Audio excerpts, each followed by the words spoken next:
What's up, everybody? Thank you so much for tuning in. Today I'm going to walk you through an early collection that I picked up in my career within the hobby, or my time within the hobby. I guess career sounds a little bit cheesy. But this is a collection that dates back to, from the images that I can see, July 7th of 2020. This was one of the very first collections that I bought with the intention of reselling some cards, though there are some cards that I kept from this collection as well.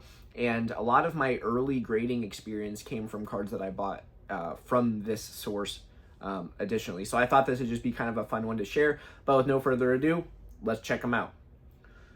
So starting off, we have this set of Charizard cards. These were like the marquee items that caught my eye with this collection, and actually my wife found this. The binder itself cost $110, which in hindsight was a steal. Here on this Dark Charizard, you can see a cool tail swirl, and we'll get into this base set 2 Charizard, which had a nice swirl above the head as well. I sold that set of Charizards. I should have graded this one, but I broke even on the collection with just the cost of those 3 Charizards. Now you can see some interesting promo cards. Obviously that Entei is going absolutely insane right now, and you can see an Arceus holo down there. Those promos were very neat. The Venusaur and Eevee promotional cards are great, and the Game Boy Meowth. I think I sold this sheet off as like just a lot, like a binder page lot, as was the case with a lot of these. It looks like my video just froze up a little bit there, so sorry about that. Here we have some Diamond and Pearl cards, nothing too fancy. And then this Ho-Oh promo from HeartGold SoulSilver was great. There's a lot of neat HeartGold SoulSilver cards, and this was my first exposure to them. This set of Entei, Raikou, and Suicune, I ended up grading sequential PSA 9s and sold for a couple $100. This was my first submission to PSA, and it got stuck in PSA's possession for a year and a half. Here we can see some WotC holos and just like some uncommons and stuff. These were nice. Not really worth a ton at the time, but worth a little bit more than that now. My video is freezing up a little bit, so sorry about that. Here we also had some reverse holo cards featuring a Comia Shelgon. Hopefully I'm not terribly off base here with my timing. Now we're looking at some cool level X cards, as well as some neat Arceus promos branching off from the same ones that I showed you earlier. This Staraptor was probably a PSA 9 or 10 contender, but I didn't grade it because Staraptor is not that popular of a card, and these Arceuses are so sick. I absolutely love those cards. And that Blaziken is a personal favorite of mine as well. Neat Pokemon. Moving along, we see some more reverse holos from the Diamond and Pearl era. The first one that's catching your eye is this Shinx, which is a shiny from Call of Legends. That card graded a PSA 8 or 9, and that Glaceon was sick as well. That one I did not end up sending off because of some scratches on the holo. Now, these primes are super interesting. In addition to these little promo cards here, the HeartGold SoulSilver Latios, Jirachi, and Latias are awesome. Out of these prime cards that I should be shifting to soon, I don't think I graded those particularly. I sold them off, but I think I did grade the Espeon and the Feraligatr. I definitely graded the Celebi, which came back at PSA 9. I ended up selling for like $160 in 2021. This sheet is sick. The first card that we're going to pop over to is this Umbreon holo, which is worth far more now than it was at this time. I really regret selling off that Scizor from this collection. It was clean. And this Lugia was probably a card that I did not value correctly at the time because my hobby experience was just kind of limited when I sold this.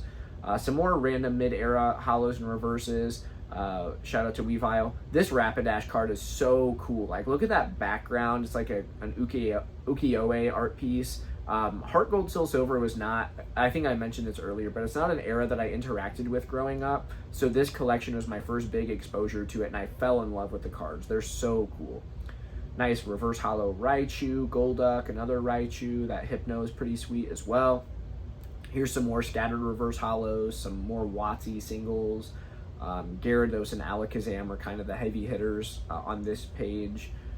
Moving on, we've got some more reverse holos. Those might have been featured earlier. I'm also showing off how I listed them as lots on eBay, so shout out to Scyther. So yeah, this is just the lot that I sold off together. Oh, these ones are so awesome. So this Giratina holo and the Kabutops that I'm about to shift up to it, but they're both Kusajima artworks, who's definitely one of the top Pokemon illustrators. Those two cards were very clean, probably PSA 9s, but at the time it just wasn't really worth grading stuff like that, which is hard to think about now. some more reverse holos. All of those things I probably should have been more keen on because like the low pop nature of those cards, you know, they're very expensive in PSA 10 nowadays. But awesome collection. One of the foundational moments for me in the hobby. Here's the last card I'll show off, is this Alf lithograph. This was not an expensive or valuable card when I bought this collection, but in today's world, it is obviously worth a decent amount. I think I sold that card for $20, which I don't know what it's going for now. Maybe I'll put a little price down at the bottom of this video, but I thought this would be a fun one to share. This is what $100 could get you back in 2020.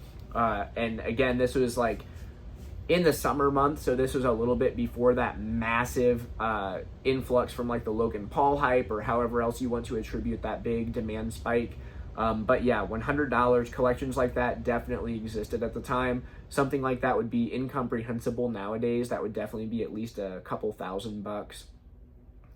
But it's like, as you can see from like reselling those cards, even at that time, the amount of money that I spent on them, while to today is a humongous difference. At the time, you know, I broke even with those Charizards, and I still made a few $100 for sure, maybe $1,000 or so. And at the time, that was a substantial amount of money, because this $110 purchase was a quarter of the seed money that I eventually used to start my business with. So it was a substantial amount of value from that collection. I did end up keeping some cards, obviously. Not photoed were some other level X's that I had set aside, like an Alakazam that ended up getting a PSA 9.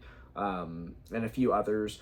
Notably, I did end up cracking some cards from that early submission and sending them off later and got PSA 10s. So who knows? Maybe I could have optimized a little bit more had I had more experience and knowledge in the hobby. But I just thought that this was a neat one to send. I do a little bit regret, and I say regret, like none of this is life-changing, but I do a little bit regret not keeping that base set 2 Charizard and sending it off. At the time, I was estimating it would get a PSA 7 or an 8, and I still kind of think that's true. But I guess I'll never know because I never sent it off. And at the time, a PSA 7 or 8 base set 2 Charizard was only, you know, $100 or so or something like that. So, or $80 maybe, I don't recall. But it wasn't a big enough value difference for me. It made more sense at the time. The way I justified it was I could just recoup my cost immediately, and then I would be in the black on all the other cards that I sold off, which in hindsight panned out well. But I'm not sure that's how I would have approached that collection if I bought it in today's world. So with that said, I appreciate all of you for watching. Hope this video is entertaining and maybe informative, and I hope to see you on the next one.